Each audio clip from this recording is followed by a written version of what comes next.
शिवर्णं प्रसन्नवदनं ध्यायेत् सर्वविघ्नोपशान्तयेत्। गुरुर्ब्रह्मा गुरुर्विष्णुः गुरुर्देवो महेश्वरः गुरुः साक्षात् परब्रह्म तस्मै श्रीगुरवे नमः। व्यासाय विष्णुरूपाय व्यासरूपाय विष्णवे नमो वै ब्रह्मनिधये वासिष्ठाय नमो नमः। पूजन्तं राम रामेति मधुरं मधुराक्षरम् आरुह्य कविताशाखां वन्दे वाल्मीकिकोकिलं।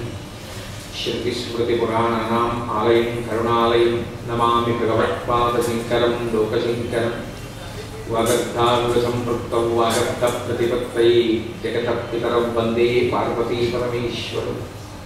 सुप्तिं समग्रयितुः स्वयमेव लक्ष्मीः श्रीरङ्गराजमहिषी मधुरैः कटाक्षैः।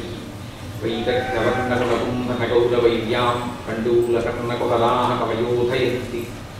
हैमोत्पपुण्ड्रमजहन्मकुटं सुनासं मन्दस्मितं मकरकुण्डलचारुदण्डं बिम्बाधरं बहुलदीर्घकृपाकटाक्षं श्रीवेङ्कटेशमुखमात्मनिसन्निधत्ताम्। विमलपटी कमलपुटी पुस्तकरुद्राक्षसस्तहस्तपुटी कामाक्षी पक्ष्मलाक्षी कलितविपञ्ची विभासि वेदिञ्ची।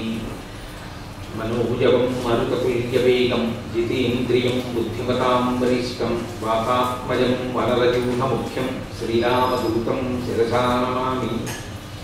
आपदामपहर्तारं दातारं सर्वसम्पदां लोकाभिरामं श्रीरामं भूयो भूयो नमाम्यहम्। हरि ओं। परमेश्वरस्वरूपिणे नमस्कार।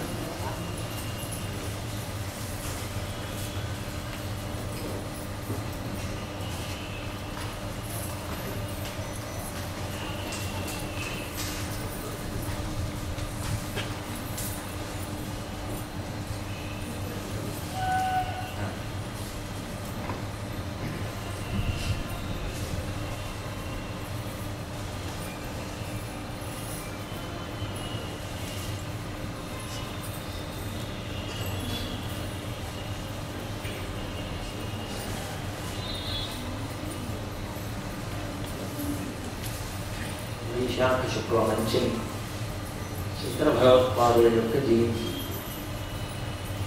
మనకి నిత్య నైమిత్తిక అని రెండు విధులు. నిత్య అంటే ప్రతిరోజు చేయవలసినటువంటి కర్మ. అలా ప్రతిరోజు కర్మ చేయడం వల్ల ఏం కలుగుతుంది అంటే చిత్తమునకు పట్టినటువంటి మాలిన్యము తొలగిపోతుంది. దానివలన ప్రత్యేకమైన ప్రయోజనం ఒకటి సిద్ధించదు. సంధ్యావందనం ఉందనుకోండి, చవితి నాడైనా సంధ్యావందనం చేయాలి, అమావాస్య నాడైనా సంధ్యావందనం చేయాలి, బ్రతికున్నంత కాలం సంధ్యావందనం చేయాలి. ఏమొస్తుంది సంధ్యావందనం చేస్తే అడిగారనుకోండి, కొత్తగా మీకు ఒక కోరిక తీరుతుంది అని చెప్పడం కష్టం. కానీ చిత్తములకు పట్టినటువంటి మాలిన్యము తొలగిపోతుంది, ఉపాసనకు కావలసినటువంటి యోగ్యత సిద్ధిస్తుంది.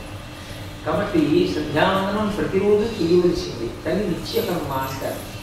నైమిత్తిక తిథులు అని కొన్ని ఉంటాయి. అవి వేద ప్రోక్తములు, పురాణ ప్రోక్తములు, స్మృతి ప్రోక్తములు అవి ఉంటాయి. ఇవి ప్రత్యేకమైనటువంటి తిథులు. ఈ ప్రత్యేకమైనటువంటి తిథులలో చెయ్యవలసినటువంటి విధిలో చెయ్యవలసిన కార్యాన్ని చేసినటువంటి వాడికి కొన్ని ఉత్తమమైనటువంటి ఫలితములు సిద్ధిస్తాయి. ఇందులో మీరు చూడండి, శ్రీరామనవమి, శ్రీకృష్ణాష్టమి, మహాశివరాత్రి, ఇలా అనేకమైన పర్వదినాలు. ఇవన్నీ విశేష పూజలు చేస్తాం మనం. ఈ విశేష పూజలు చేసేటప్పుడు కూడా మన చిత్తం ఎలా ఉంటే అలా చేయడానికి వీలు లేదు. కల్పము అని ఋషిప్రోక్తమైనటువంటి విధానం ఉంటుంది. ఆ విధానం ఎలా ఉంటుందో అలా చేస్తాం. ఇవన్నీ ఒక ఎత్తు. మొత్తం తిథులలో చెయ్యవలసినటువంటి నైమిత్తిక తిథులన్నిటిలోకి మహోత్కృష్టమైనటువంటి తిథి మాత్రము ఒక్కటే. అది లేని నాడు ఇక మిగిలినవి లేవు. అదే శంకర జయంతి. శంకర భగవత్పాదుల యొక్క అవతార స్వీకారము జరిగినటువంటి రోజు వైశాఖ శుక్ల పంచమి. వైశాఖ శుక్ల పంచమి శంకర జయంతి లేకపోతే మహాశివరాత్రి లేదు, శంకర జయంతి లేకపోతే కృష్ణాష్టమి లేదు, శంకర జయంతి లేకపోతే శ్రీరామనవమి లేదు, శంకర జయంతి లేకపోతే అసలు సంధ్యావందనమే లేదు. ఎందుకని నేను ఈ మాట అంటున్నాను అంటే, ఏదో యథాలాపంగా నేను ఈ మాట అన్నాను అని మీరు అనుకోకండి. నేను అత్యంత గంభీరంగానే ఈ విషయాన్ని ప్రతిపాదన చేస్తున్నాను. ఒకప్పుడు 72 అవైదికమైనటువంటి వాదనలు ప్రబలిపోయే దేశంలో ప్రబలి సనాతన ధర్మాన్ని కబళించేటువంటి ప్రయత్నం చేసేది. కొన ఊపిరితో ఉన్నటువంటి సనాతన ధర్మాన్ని మళ్ళీ పునరుద్ధరించడం కోసం, వేదము యొక్క ప్రమాణాన్ని నిలబెట్టడం కోసం 72 వేట కుక్కలు ఒక చిన్న లేడి పిల్ల చుట్టూ నిలబడి దాన్ని కొరకడానికి సిద్ధపడినప్పుడు ఆ భయంతో కూడిన లేడి పిల్ల యొక్క స్థితి ఎలా ఉంటుందో సనాతన ధర్మం యొక్క స్థితి అలా ఉన్న రోజుల్లో మహానుభావుడై కైలాస శంకరుడు శంకర భగవత్పాదులుగా ఆవిర్భవించి సత్యదండాన్ని చేతపట్టుకుని అవైదికమైనటువంటి వాదనలన్నింటినీ ఖండించి మళ్ళీ వేద ప్రమాణమును నిలబెట్టి అద్వైత సిద్ధాంతము వేదాంతర్గతమైనటువంటి అద్వైత సిద్ధాంతమును ప్రతిపాదనం చేసి లోకములకంతటికీ మార్గం నేర్పినటువంటి మహానుభావుడు శంకరుడు. ఆ శంకరుల అవతారమే లేకపోతే అసలు వేదము లేదు, వైదిక మతము లేదు. అందుకే శంకర జయంతి ఉంది కాబట్టే మిగిలినటువంటి తిథులన్నీ మనం చేస్తాం. శంకర జయంతి ఉంది కాబట్టే మనం వేదాంతర్గతమైనటువంటి అభ్యున్నతిని పొందగలుగుతున్నాం. అటువంటి శంకర జయంతిని చెయ్యకపోవడం, అటువంటి శంకర జయంతి నాడు శంకరాచార్యుల వారికి నమస్కరించకపోవడం, ఆ ఉత్సవాన్ని జరపకపోవడం అంతకన్నా మనుష్య జన్మకి కృతజ్ఞత ఏర్పడుతున్నది. బ్రహ్మగ్నేచ సురాపేచ చోరే భగ్నం ప్రతీతథా నిష్కృతి విహితా సిద్ధి కృతజ్ఞో నాస్తి నిష్కృతి అంటారు వాల్మీకి మహర్షి కిందకాండలో. బ్రహ్మహత్య చేసిన వాడికి, దొంగతనం చేసిన వాడికి, సురాపానం చేసిన వాడికైనా ప్రాయశ్చిత్తం ఉందేమో కానీ చేసిన ఉపకారం మరిచిపోయినటువంటి కృతజ్ఞులకు మాత్రం ప్రాయశ్చిత్తం లేదు. శంకర భగవత్పాదులు ఈ జాతికి చేసినటువంటి సేవని మరిచిపోయి శంకరాచార్యుల వారికి నమస్కరించకపోయినా, శంకరాచార్యుల వారి యొక్క మూర్తి ఇంట్లో లేకపోయినా అది అంతకన్నా ఘోరమైనటువంటి పాపకర్మ ఇంకొకటి ఉండదు. శంకరులు సనాతన ధర్మ వైభవాన్నంతటినీ నిలబెట్టినటువంటి మహాపురుషులు. 72 అవైదికమైనటువంటి మతములు ప్రబలిపోయి కేవలముగా ఈ శరీరంతో ఉన్నప్పుడు ఈ శరీరంతో ఏ నియమం లేదు, ఏమి నిబంధన లేదు, నీకు ఏది సంతోషం అనిపిస్తుందో అది అనుభవించి ఈ శరీరం పడిపోవడమే మోక్షం అని అంత దారుణమైనటువంటి వాదనలు కూడా రోజు ప్రచారంలో ఉన్నాయి. శూన్యవాదాన్ని ప్రచారం చేసినటువంటి మతం యొక్క విశృంఖలత్వం ముందు ఈ దేశంలో సనాతన ధర్మం కొడుగట్టిపోయినటువంటి స్థితి ఏర్పడిపోయింది. యజ్ఞయాగాది క్రతువులన్నీ ఆగిపోయాయి. ఎక్కడా కూడా వైదిక నిష్ఠ లోపించింది. వైదిక నిష్ఠ అన్న మాటకు అర్థం ఏమిటో తెలుసా అండి? వైదిక నిష్ఠ అంటే వైదికము అన్న మాట వేదమును ప్రమాణముగా అంగీకరించుట. వేదమును ప్రమాణముగా అంగీకరిస్తే అందులో ఒక్కొక్క ఈశ్వర స్వరూపాన్ని ఒక్కొక్క సూక్తంతో స్తోత్రం చేసింది వేదం.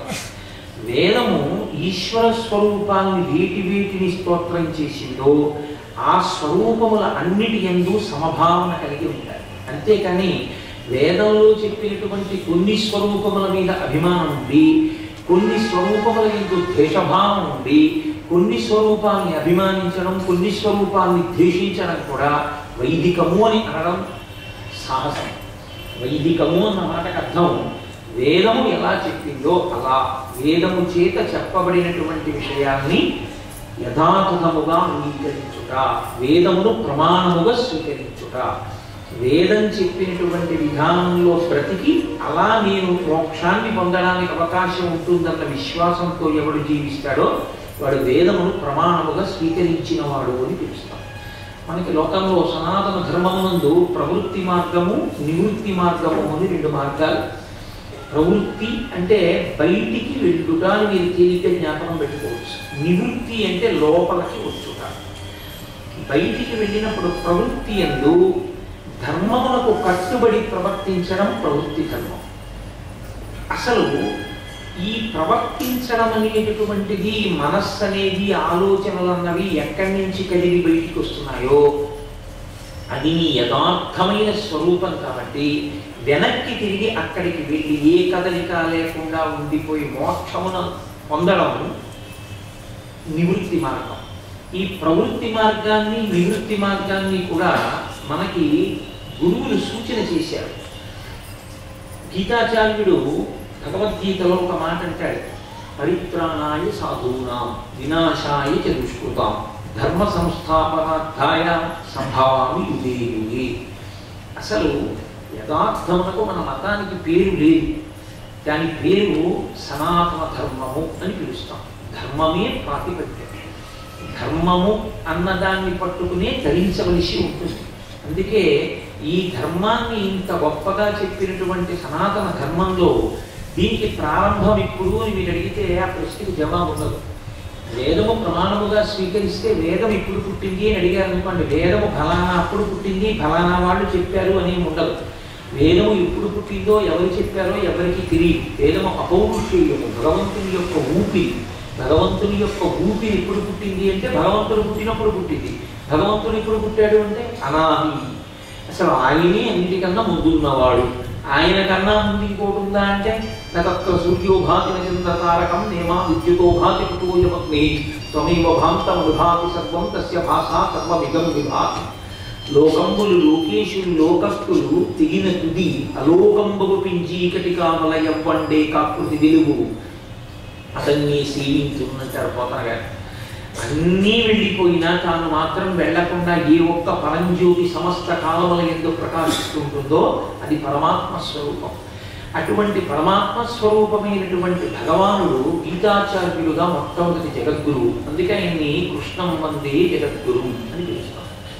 అటువంటి కృష్ణుడు ఒక మాట చెప్పాడు, నేను యథార్థములకు ఒక రూపంతో ఉండవలసిన అవసరం లేదు, కానీ అజాయమానో బహుధా విజాయతే, పుట్టుక లేని వాడిని పుడుతూ ఉంటాను, ఒక రూపాన్ని తీసుకుంటూ ఉంటాను. ఎందుకు తీసుకుంటాను? పరిత్రాణాయ సాధూనాం, నన్ను ఈ రూపంతో చూడాలి అని కోరుకున్నటువంటి విశేషమైన భక్తి తత్పరులైనటువంటి వారి సౌలభ్యం కొరకు నేను ఒక రూపాన్ని పొందుతాను. వినాశాయ చ దుష్కృతాం, ఎవరెవరు ధర్మ మార్గమును విడిచిపెట్టి దుష్కృత్యములను ఆచరిస్తున్నారో అటువంటి వారిని సంహరించడం కోసం అవతారాన్ని స్వీకరిస్తాను. ధర్మాన్ని నిలబెట్టడమే ప్రాతిపదిక. కాబట్టి వినాశాయ చ దుష్కృతాం, ధర్మ సంస్థాపనార్థాయ, ధర్మాన్ని నిలబెట్టడం కోసం సంభవామి యుగే యుగే, నేను పుడుతూ ఉంటాను. కానీ మీరు ఒక్క విషయం జాగ్రత్తగా ఆలోచించండి. గీతాచార్యుడు నాకు చెప్పాడు, ఇది కలియుగానికి పూర్వం ఉన్న యుగాలకి సరిపోయింది ఈ మాట. ఎందుచేత అంటే ఏదో కొద్ది మంది రాక్షసులు అక్కడక్కడ ఉండేవారు. పైగా ఆ రాక్షసుల యొక్క ఉపాధి తెలిసేది. ఇదిగో వీడు రాక్షసుడు, వీడు మనుష్యుడు అని తెలిసేది. అలా తెలిసేది కాబట్టి రాక్షస ఉపాధిని పడగొట్టేస్తే ఇక మిగిలిన వారికి భయం ఉండదు. కాలులో ముళ్ళు విరిగిపోయింది అనుకోండి, మీరు నడవలేకపోతున్నారు. కాలులో ముళ్ళు తీసేశారనుకోండి, ఇప్పుడు ఇంకేమిటి మీరు బాగా నడవచ్చు. అలా రాక్షసుడు రాక్షసుడుగా గుర్తింపబడడానికి వీలుగా ప్రత్యేకమైన ఉపాధితో ఉన్న రోజులలో సాధారణంగా క్షత్రియాంశతో వచ్చినటువంటి క్షత్రియుడుగా ఆవిర్భవించినటువంటి పరమాత్మ లోక కళ్యాణం కోసం ధర్మ సంస్థాపన కోసమని ఆ రాక్షసుల్ని ఉగ్గడించాడు, వాళ్ళని పడగొట్టాడు. అప్పుడు ఇక మిగిలిన వాళ్ళు ధర్మానుష్ఠానం చేయడానికి భయం లేదు, వాళ్ళు ధైర్యంగా ధర్మానుష్ఠానం చేసేవారు. కానీ కలియుగం దగ్గరికి వచ్చేటప్పటికి ఏకకాలం నందు రెండు లక్షణాలు ప్రకాశించాయి.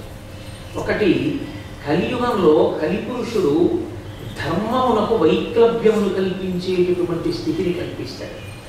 అసలు ధర్మము అనేటటువంటి మాట యందు ఎవరిని నిలబడడానికి అవకాశం ఇవ్వడు. రెండు, అవైదికమైనటువంటివి ప్రమాణములుగా స్వీకరింపబడేటట్టుగా అత్యంత ఆకర్షణీయమైన ప్రబోధములు కలుగుతాయి. శంకర భగవత్పాదుల అవతారం వచ్చేటప్పటికి ఉన్న భయంకరమైన పరిస్థితి అదే.